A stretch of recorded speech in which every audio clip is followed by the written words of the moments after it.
Here I am in Mount Laurel, New Jersey with Richard Rothstein Company. You know, I just shot a really fantastic Kuba, and I pointed out to Richard, you just don't see a lot of Kubas today. They used to be a lot more common. They're older. They stopped making them at a certain point in time. They're not nearly as common as they used to be.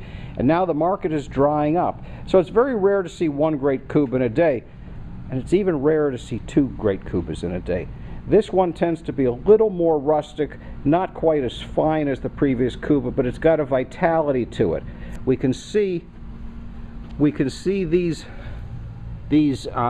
flower blossoms here that are part of this style. I mean, this is a very old style. We can see that the way they bracket them, coming out with each blossom at 4 points, like as in 4 corners of a square, making a design. This is a really good piece. It's got nice color. Short borders, very narrow borders, and that's something that we expect in the older Kubas. This confuses some people. Kuba rugs are different than Shervans, and one of the big things is that they were made by different people. There's 5 different languages under the group Lesgi. So we hear about Lesgi stars, but really there's a Lesgi people.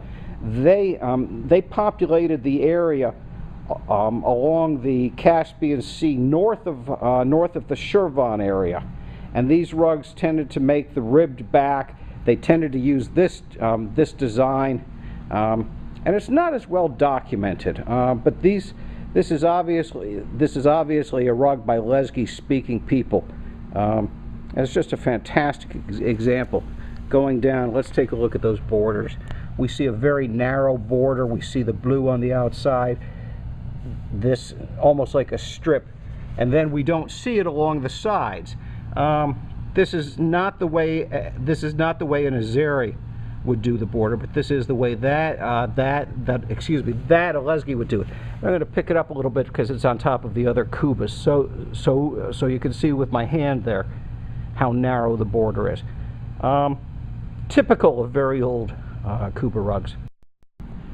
Richard was kind enough to point out to me something that I that I used to know and forgot. These calyxes, these flower blossoms that I was just talking about. Over there, they refer to this as Afshan, or we refer to as the Afshan pattern. We used to see this in a lot of great Afshan rugs coming out, but we don't see them anymore. It's very rare. I tried to get Richard to explain that, but he's in an unfortunately shy mood today.